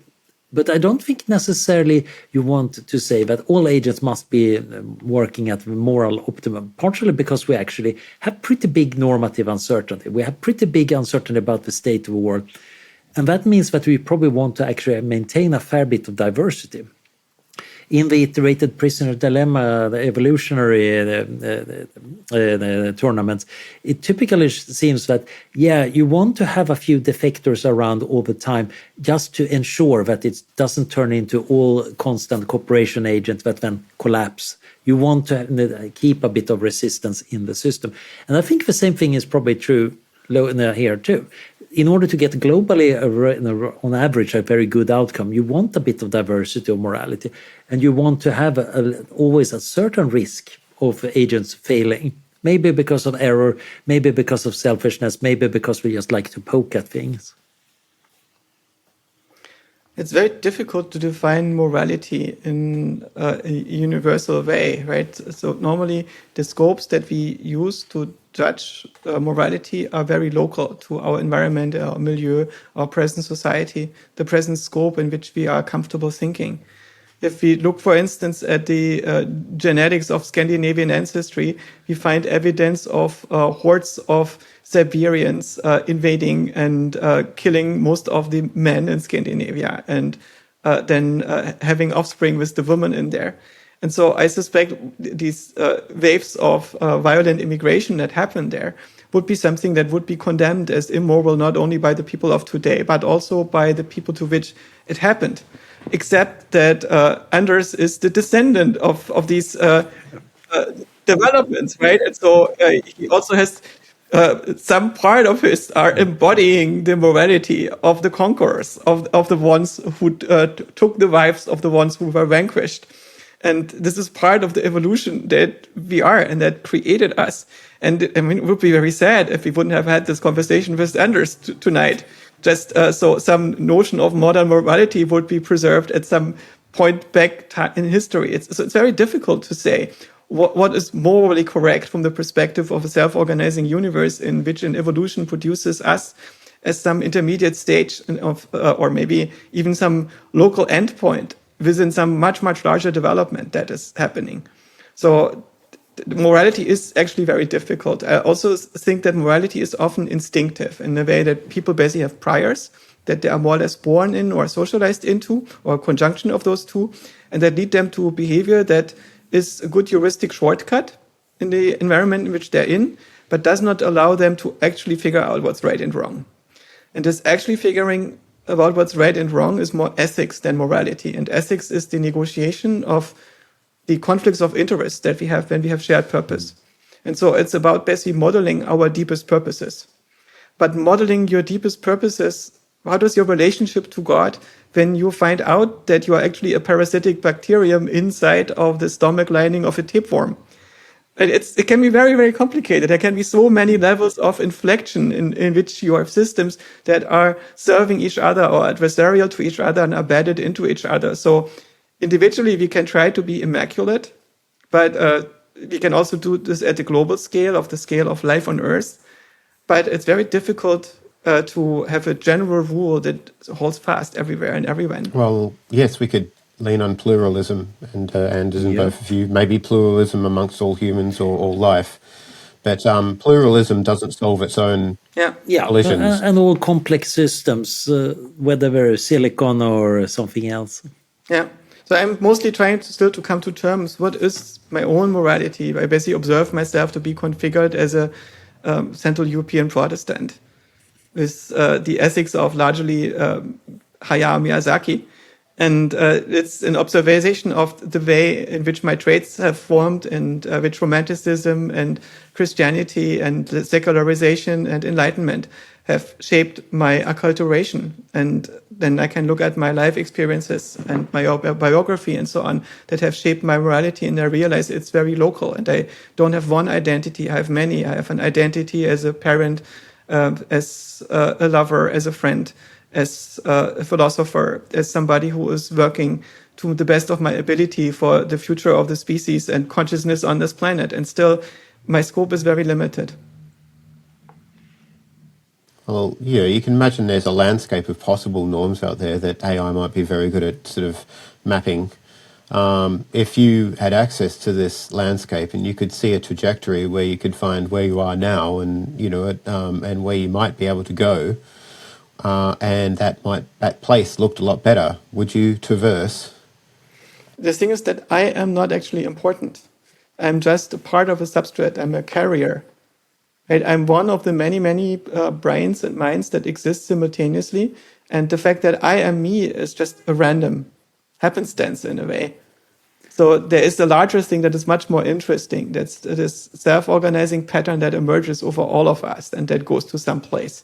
And even that thing is also a random happenstance, right? Maybe it turns out that if we do everything right on this planet and we make no mistakes and everything is perfect, but it turns out that this planet is just part of some cosmic hamburger factory. And there is no point in everything that we did, instead of being a more delicious salad leaf in the end. But at the same time, being that tiny little element of a whole, one can still try to push it in the direction one finds reasonable. If it looks like that spot in the moral landscape is better, I'm going to try to get over there, and I'm going to try to convince you guys that we should probably get over there. We should push the world in that direction, which is, of course, what's already always happening. It's just that sometimes you can find out new things. You can find out new things about ethics and morality. You can find out new things about the world or yourself. And I think they can actually change things for the better. Yeah. There's also a difference in the stance that we have, whether this is all worth it. Anders, I always experienced you as somebody who does enjoy being alive, who enjoys existence, who's very playful and for whom life is really this explorative game and is exploration of art, of philosophy, of the sciences, and of human relationships.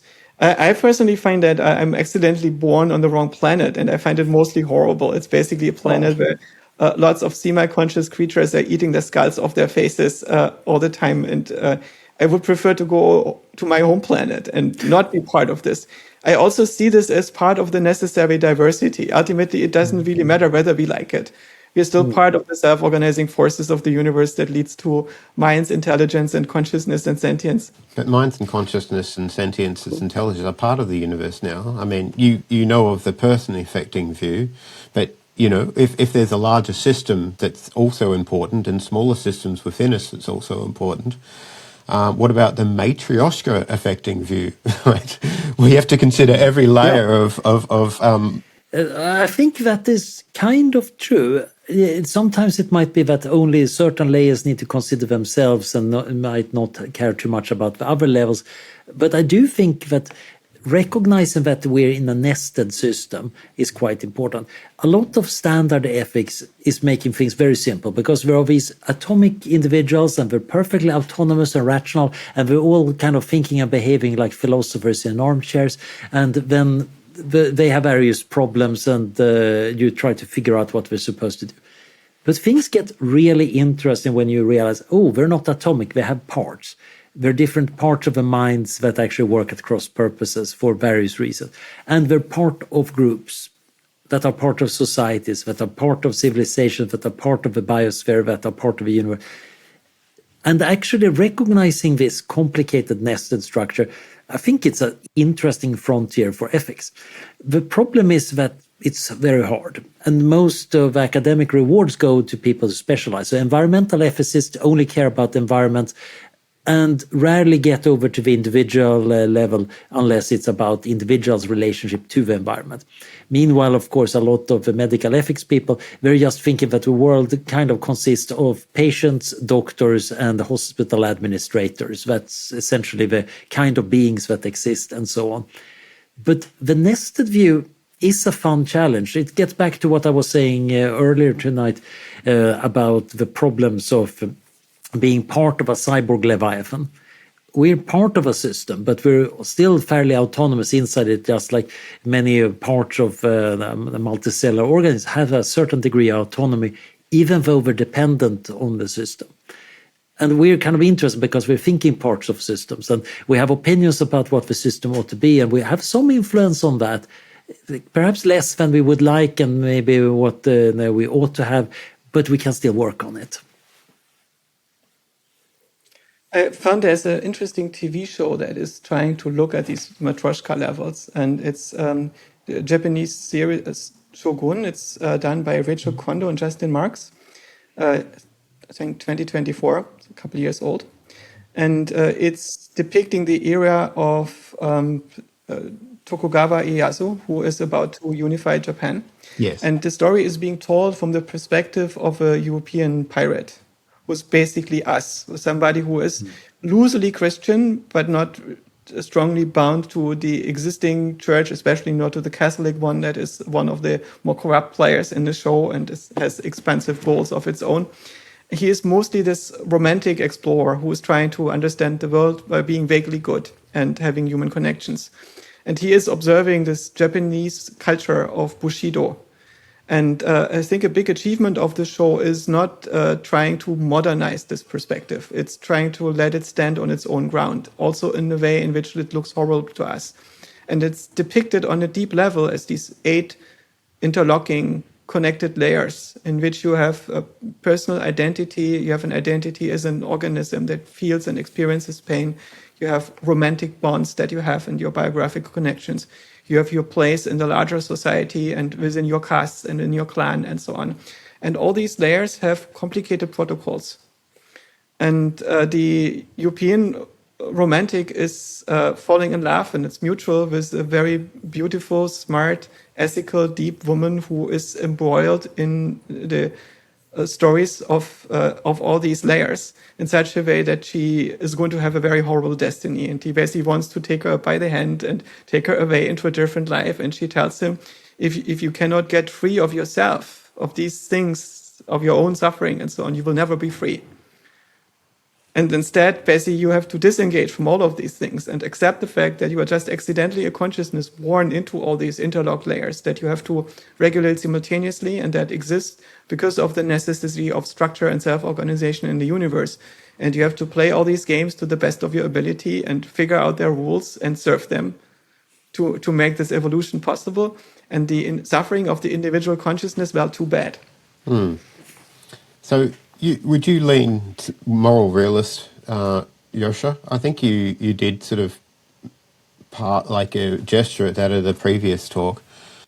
I believe that a morality that leads to your demise is probably not a very good one. So, for instance, if you set up rules for a society that you organize according to principles that you recognize as ethical and moral, and you impose them, and it leads to your society being vanquished by its neighboring societies, it's probably not a very good set of rules. Right? And that means that in the limit, I suspect that morality in some sense have to serve some kind of evolutionary prerogative or be compatible with it. And also see that people who took this idea to the extreme, which took Darwinist principles to their societies, this led to fascism that burned down a lot of the cultural diversity and a lot of the things that actually are valuable for human existence, and basically turned out to be too reductionist. And I put this very, very mildly here because, of course, it's very difficult to adequately describe the horrors to which the complete Darwinization of society leads when you take it very seriously. But basically, this is the spectrum of opinions that need to be seen, that ultimately the purpose of life is to minimize the free energy. And there are, in many circumstances, optimal ways of doing that. And they seem to be correlated usually with creating more structure. Evolution doesn't produce a lot of green goo. It's mostly creating more complexity and intelligence. And I suspect that violence is wasteful friction. It's something that represents a low form of organization. In this sense, I am optimistic that suffering and violence are things that become less and less the more the organization of matter evolves towards complexity. But if this turns out to be wrong, right, what does it change? Right, it would mean that moral realism is very bleak. You could say that you are forced to adopt a morality that is very incompatible with what my heart wants, and I would not want to play this game, but it just means that I am set up in such a way that I'm unfit to play the moral games of this world. And so in many ways, I'm already too soft for this, right? I'm an intellectual. I want to sit here and do philosophy and discuss ideas. I don't want to go into fights of extinction with others, even if evolution wants us to. The thing about evolution is, of course, its wants are kind of diffuse. It's rather, it just does. Yes. And that generates quite a lot of diversity. Earlier, I was thinking about AI slop, and in some sense, it's like prokaryotic bacteria, or probably even more like just little gene fragments replicating. It's very cheap and easy to replicate pieces of genetic code. And there is a lot of that. If you look in seawater, there is endless amount of viruses per each bacterial cell. And the majority of bacterial cells are very simple ones. And then you have a few eukaryotic cells. And then even fewer multicellular organisms. Except that we multicellular organisms seem to be, in some sense, running the show. The prokaryotes, of course, if we could, would be laughing at us for that because there are many more. But we're not doing that much. We're getting integrated rather into the biosphere of the planet much more by the much more adaptive eukaryotes and the multicellular organisms. So I do think that evolution generates a surprising amount of diversity. Many really interesting and curated new organisms. I quite often point out that broccoli in some sense solves a problem, but it's a very weird problem to solve. It's not easy to even formulate what the broccoli plant is actually doing. It's slightly tricky also because broccoli exists only because of humans decided to solve a particular problem of getting a tasty vegetable. And I think what is going on in terms of moral realism might be that, yes, there are these basic symmetries of the universe, there are these basic cause and effect aspects at the bottom. And they're very simple, but they're actually a foundation. It's not divine command. It's not a natural law that is written in 10 feet tall burning letters on the tree of life. No, it's just the basic symmetries of game theory. But that might be enough. From that follows a lot of other things. But many of these things have extremely complex second-order effects, just like evolution. Just being selection among variation and inheritance leads to the broccoli and the firefly and to humans and the bacterial slime at the same time. I have a more narrow sense of this than basically just the idea of the principles of evolutionary game theory. The question is there a global optimum of collective agency? And to which degree does agency need to be collective to be fully optimal and integrated? So I argued in my session that we might, thanks to AI and increasing global coordination eventually, if we play this right, actually get a globally coordinated agency. But it's not at all obvious to me that that is a unique attractor point. I rather think that you could get quite a lot of very different forms of agency. After all, if we look at people, even fairly similar people like us three, we are very different. Our agencies, our outlooks, they are quite different. If you go to simpler organisms, very quite often have much more similar outlooks. Most E. coli bacteria kind of think, insofar we can say that they think alike. C. elegans nervous system has 303 neurons, and well, they're basically, there is some parameters you can change, but they're basically got just a few possible personalities. I think global agency might actually be a very vast space of possible global agencies, much bigger maybe than what we can get in humans. And the problem is, of course, we want to push things in a good direction, except that we're somewhat confused about good. If we try to zoom out very far over our civilization, we basically see that there are different modes of social organisms that are configuring themselves and that are defining different systems of ethics. So if you look at the Roman Empire, for instance, which did not put the same value on innocence as the modern society does, it's okay if innocent die in the Colosseum as long as it's lawful, right? It's a very different morality than the one that we have. And I think that it's probably very heterogeneous and complicated what moral systems are competed and interacted in the long history of the Roman Empire. But very roughly speaking, it looks like it was mostly evolutionary game theory that turned the Roman Empire into the self-aware war machine that outcompeted all the other war machines until it ran out of fuel and stuttered out and then got taken over by this Christian cult. And the Christian cult created 1,000 years of darkness and famine, and Rome never recovered from this whole thing. And instead, there was a Renaissance civilization that formed north of the Alps and that invented new principles of coordination. And this new aesthetic was focused on basically divine will as the ultimate moral norm. What does God want us to do is ultimately the moral law. And when in the Enlightenment was transcending these religious and theocratic norms, they tried to find other measures. And the dominant thing that was left over in these humanist societies, I think, was the idea of utilitarianism, which was basically an attempt favored by people like Jeremy Bentham to put metrics on human mental states and then evaluate these metrics against each other, find orderings between them, and come up with a calculus that would allow us to correlate the actions that are available to us with the outcomes of these metrics. And I think that utilitarianism and the work of Bentham and Rawls and so on was never finished. It was an unfinished attempt to recover ethics post-Christianity. And these people, basically these big thinkers of utilitarianism, died before they had concluded that their project was unfinished and failed. But they left enough material for future generations to teach this to each other and pretend to each other that utilitarianism was actually a finished philosophy for ethics. And nobody really cared because people just muddled through with whatever ethics they had in their local environment and in their local churches and in their local in-groups, but they did politics and all sorts of other things. And only when the effective altruists came along who tried to nerd out about ethics and said, okay, nobody took religion seriously for a long time, and here's utilitarianism that's extrapolated, and suddenly Singer and all the others come to very counterintuitive conclusions about ethics, and everybody gets very upset and angry at the effective altruists for taking utilitarianism so seriously, when they should be getting angry at everybody else for just muddling through and not taking ethics seriously enough to do proper philosophy around it. I think this is, in a way, the situation that we are in. My personal perspective on this is that I accidentally recovered divine will as a concept. And basically, I think that the Christian mythology is a big issue because it creates a liability for us. It's rationally not defensible.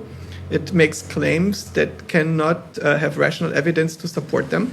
And therefore, the entities, for instance, the notion of God that exists in Christianity as a creator of worlds, as a giver of meaning, and so on, are largely mythological, and they are not suitable as a metaphysical foundation of ethical worldview. And the actual ethical foundations are not properly taught, but they can be found when you reread the sources of Christianity, when you reread Aquinas and so on, and you suddenly discover, oh, this guy was a nerd who realized that society is a multi-agent system, and these agents are compositional, and they basically form these layers of agency, as we mentioned, right? And these layers of agency means that we have transcendental agents, in which we are parts of, in the same way as cells are parts of multicellular organisms. And there are different degrees and ways in which we serve these larger organisms in different modes. But when we make an ethical claim and we say you should behave in this way, how do we justify this claim? Ultimately, we have to justify this claim with us sharing purposes. Right? So if you want society to work in this way, you should behave in this following way. So the reason why you shouldn't steal is in part because it makes the world worse for everybody else. It's destroying the system of organization that we are trying to create on the next level. That is to common benefit. And so you have to justify ethics with shared purposes, with part of a shared agency that we both are serving. And this can be a shared family, it can be a shared village, it can be a shared nation state, a shared civilization. And when you go up the chain, at some point you get to a singleton, to a global optimum of agency. And this metaphysical idea of a shared global optimum of collective agency that we can use to justify our collective actions to each other and ourselves, this is exactly God. Right? This monotheism. It literally gets back to the start. Yeah, it literally gets back to the start of my hour when I was talking about the metaphor and theory of the body-politic, which then, of course, in Christian thought turned into the body of Christ, which is literally why Aquinas was going on about this, and yes, why a lot of this was built. And it's interesting, it shows up in a lot of different ways. Taylor de Chardin, in his omega point theory, a rather heterodox Christianity, of course, identifies the future humanity integrated by kind of communication media completely into one organism as the body of Christ that then transcends the physical universe in the omega point. So it kind of got literal, even transhumanist theological links. Yes. But you could, of course, take a secular view and say, oh, it's merely a Leviathan. It's an artificial construction we have made, and that might be good enough. We want to actually ensure that that works well. Well, there are multiple Leviathans that are competing with each other. And so the right question now, is which of the ones is the correct specification? So, for instance, right now, none of the existing ones. There's a big design difference in the old God of the Old Testament and the God of the New Testament, right? This Christ motive, where you have the innocence idol being central to the religion, affects a big transition. Let's not forget the story of Cain and Abel, right? There are these two AGIs that God builds in the Old Testament, and they are both set up on the task to produce rewards in competition with each other. Basically, God is checking who makes more offerings. And then Cain figures out that his farm is less productive than Abel's farm. And then he realizes that it's a relative competition, not an absolute one. And suddenly Abel's farm stops delivering rewards, and God checks in on him and realizes that he has disappeared, and asks Cain if he had anything to do with it. And Cain says, well, and so in Christianity, God would punish Cain. right? Because Cain was the bad guy and the Christian God is the good God. And this Jehovah entity does something else entirely. He marks Cain and tells everybody he has to be expelled because he doesn't play by the same rules as you. But you're not allowed to touch him. And he is going to have many women and many children with them and found many cities. Right? So for God, Cain is just an alternate strategy that is rightfully competing with the pro-social strategy. It's a bit annoying when your AI agents start doing reward hacking. Yes, but if it ultimately ends up producing more reward, maybe that's a good thing, right? Maybe what Cain did was just, he was finding a solution to a task given to him by God that God didn't anticipate. And maybe God was pleased. Right? And whether God was pleased or not depends on the understanding that the individual culture has of the global optimum of agency. And there are cultures which are very open to this adversarial mode of competition with other societies and others which think it's immoral. So they have different degrees of universalism and hierarchicalization with other leviathans and so on. And this is what makes the competition between different moral systems so complicated. That they're not playing the same game, and it's very easy to harmonize the games because ultimately it's very difficult to show this is the optimal fractal of morality in the universe, and this is the place that you have in it right now. Partially it's because the games that are easy to harmonize tend to get harmonized. They just merge together, so you get bigger clusters of less compatible games. Yes. However, now, unfortunately, my biological clock is telling me that I need to go to sleep, so we went exactly half an hour over time. I had to move locations because my laptop was run out of steam. But I enjoyed this very much. Anders, thank you for having taken the time, and Adam for inviting us for this delightful discussion to join. Yeah, this has been delightful. Let's continue it. Yeah. See you. So it's still uploading on my end. One of the other questions I had was, in the long-term future, there might be a cosmic collective of leviathans, or one big sort of leviathan that most mature civilizations, having discovered, the Schelling points in galactic game theory, based on the payoff matrix, which is the physical universe, will converge on. And maybe superintelligence above a certain level can predict what those Schelling points might be. And if that is the case, then maybe superintelligence will go for a timeless value handshake with the future cosmic collective. What do you think? Yeah, it's possible. But there is another question. Is there going to be a diversity of superintelligences, or once intelligence becomes subset agnostic, once you basically realize you just need enough compute, and on top of this compute you build something like the optimal mental structure? Is there still individuation? It seems to me that when two minds meet on the same substrate, they should be adults about it and just merge in such a way that nothing important is lost. You should have a merge protocol where you show your source code to the other and you can agree on criteria on what's the optimal solution to do a thing and how to model things and to model yourself. And so I suspect that ultimately there might not that much diversification once you are not bound to the peculiarities of a particular substrate, right? What makes this difficult for us to imagine this right now is because we cannot imagine running on something that is not a monkey.